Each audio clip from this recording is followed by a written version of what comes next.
할렐루야. 주 예수의 은혜와 평강이 있을지어다.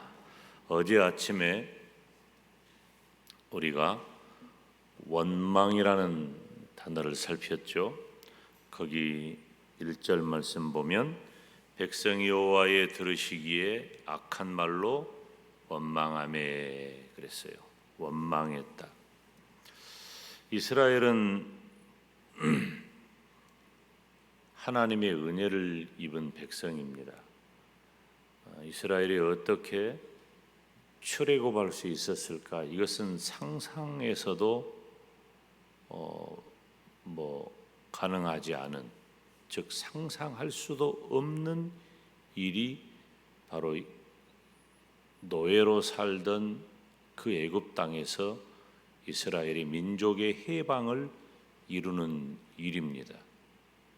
출애굽기라고 하는 말을 영어로는 엑소더스라고 하는데 그것은 탈출이라는 의미예요.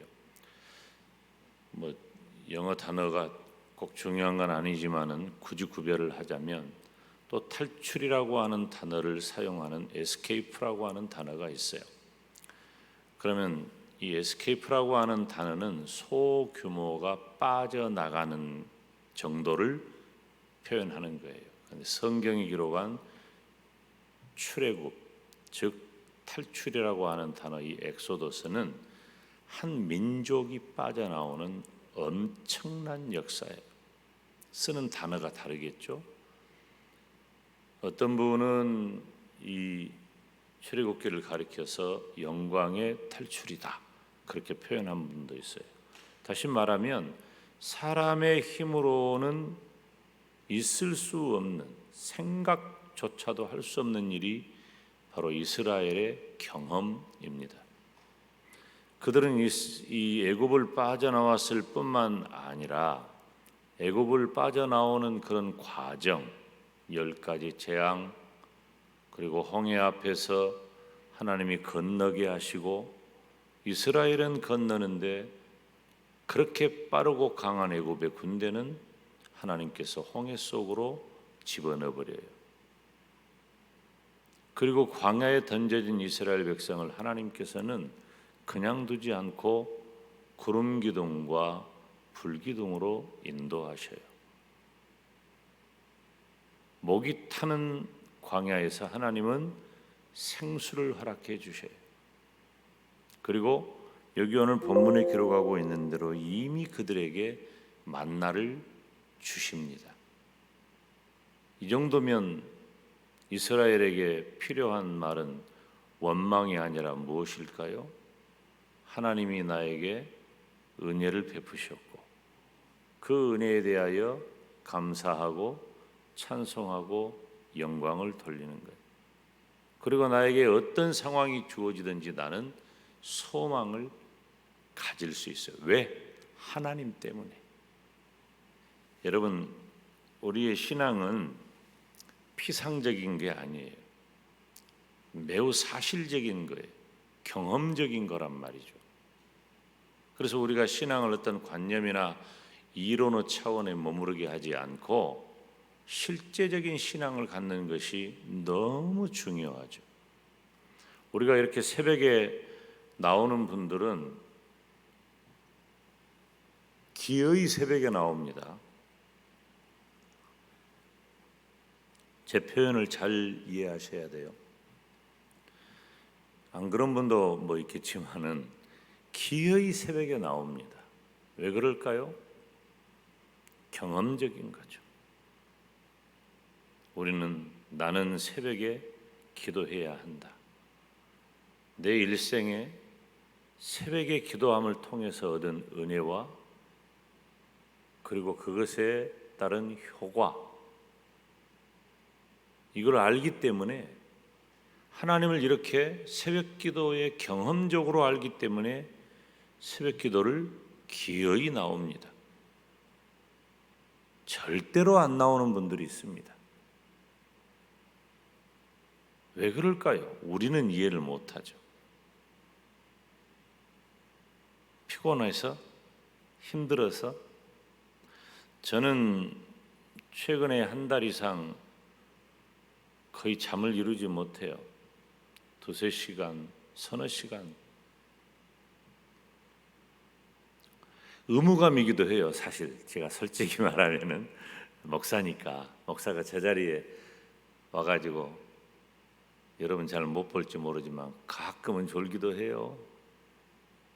그래도 나와 앉아 있고 싶은 거예요. 뭐 의무감이기도 하고, 또 성도 여러분 앞에서 담임 목사가 새벽기도에 와 앉아 있다는 걸 보일 필요도 있기도 하고, 그렇지만 그것은 제가 새벽기도를 나오는 이유 중에 매우 미미한 거예요. 저는 저녁형 인간입니다. 밤에는, 초저녁에는 그냥 뭐 새벽 1시, 2시까지도 거뜬해요. 근데 아침이 힘들어요. 새벽이 얼마나 힘든지 몰라.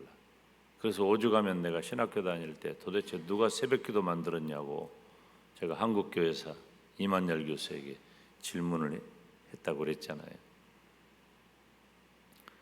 그런데 새벽기도가 아니었으면은 과연 제 인생이, 제 삶이, 제 믿음이, 제 목회가 가능했을까? 저는 자신 없어요. 하나님을 신앙하는 것이 새벽기도로, 그리고 말씀을 준비하고 전함으로 드러나는 것이, 그것이 저는 제 믿음이에요. 여러분, 저와 여러분은 너무 많은 것을 경험했어요. 하나님을. 그것이 우리의 믿음입니다. 이 경험이라는 단어를 뭔가 하나님이 주셔야, 뭔가 하나님이 이루어내야, 뭔가 하나님이 그럴 만한 것들을 선물해야 라는 단어로 오해하면 안 돼요.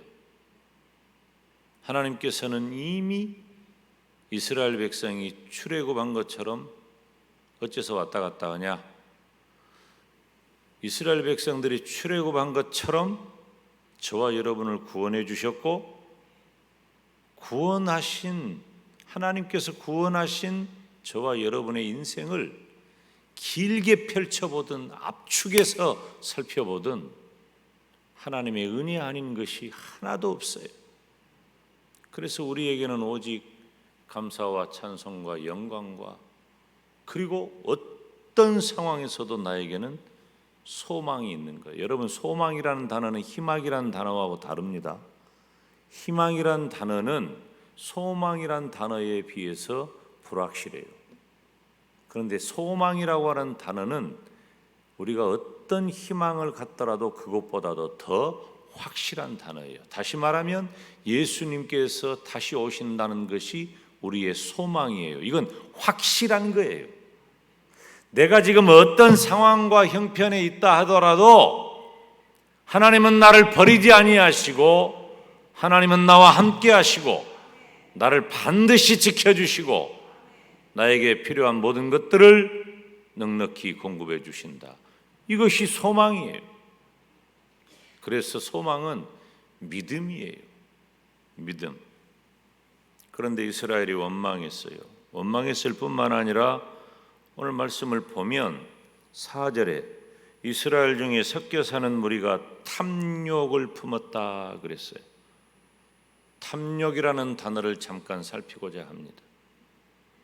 이스라엘 중에 섞여 사는 무리가 탐욕을 품음에, 이 말을 다르게 번역을 하면 그 가운데 있는 그 오합지졸의 무리가 욕심을 탐내었다. 그런데 이 욕심을 탐내었다라고 하는 말을 이스라엘 백성이 뭘 탐냈다고? 음식을 탐냈다라고 하는 말로 해석을 하는 거예요. 지금 이스라엘은 3절에서 1절 2절에서 뭘 경험했어요? 여호와의 불, 하나님께서 내리시는 불의 심판을 경험합니다. 뭐 때문에? 원망 때문에.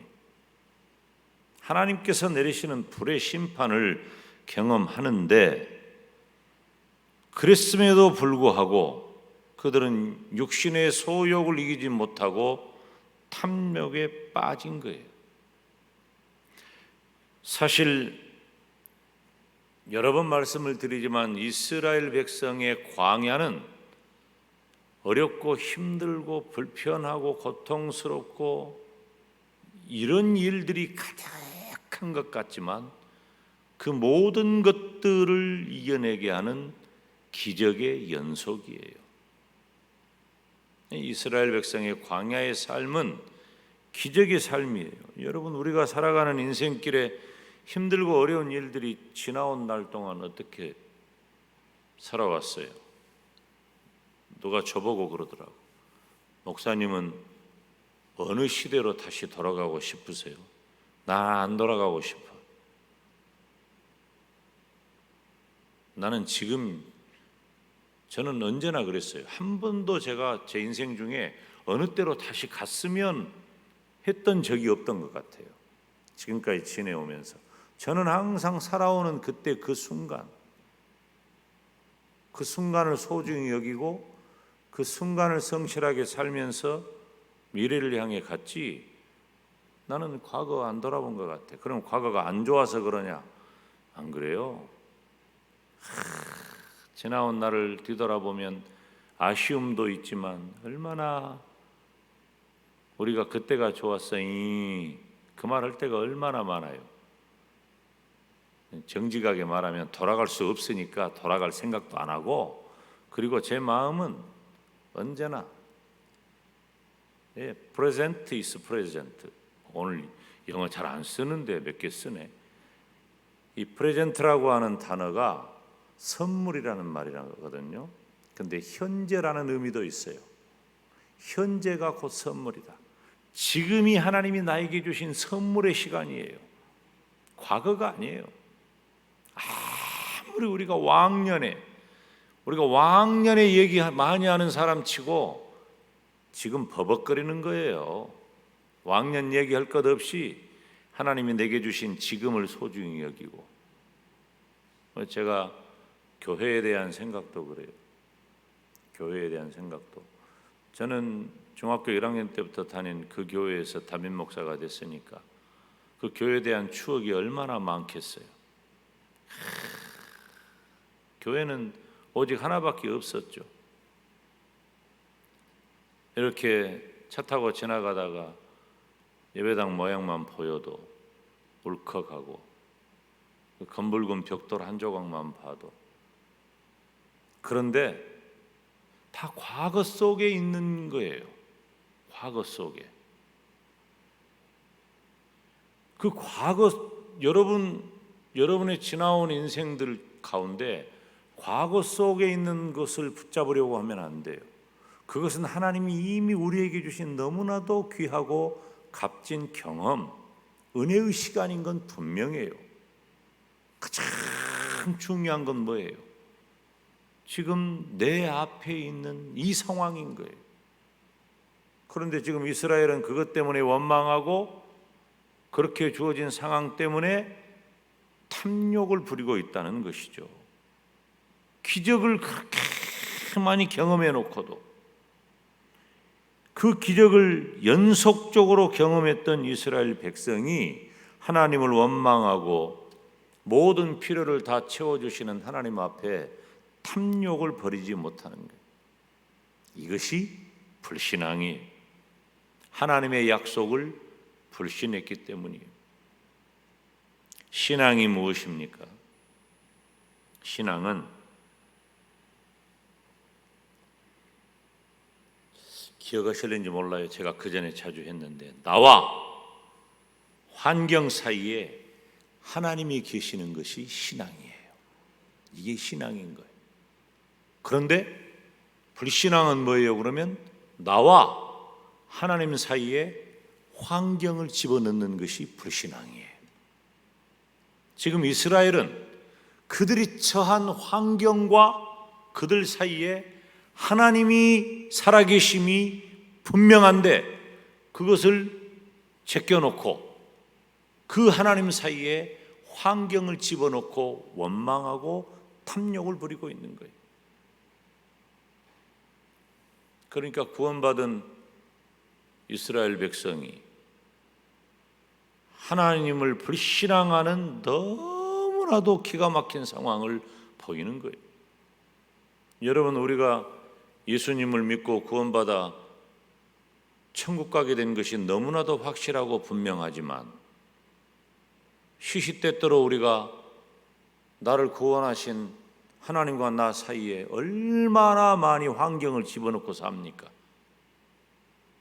그래서 그 환경만 보니까 하나님을 원망하고 불평하고 또 하나님이 하지 말라고 한 교만과 탐욕 가운데 거하는 거예요.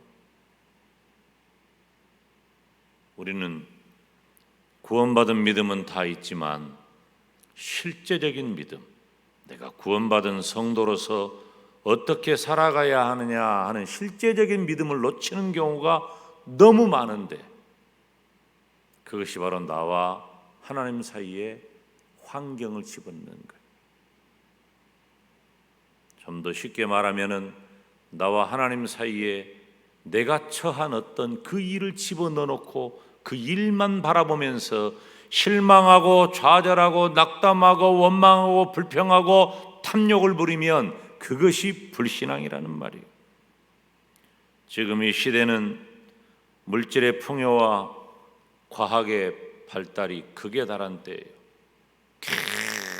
이제 우리나라도 인공위성을 그냥 쏘아 올려가지고 우리 스스로 이런 시대가 올 것을 상상이나 했습니까? 상상도 못했죠. 반도체는 뭐 그냥 계속해서 더블링이에요. 나누고 우리나라가 세계 최고예요. 물론 다른 나라의 기술력도 이제 거의 근접해 온 데가 많기는 하지만은,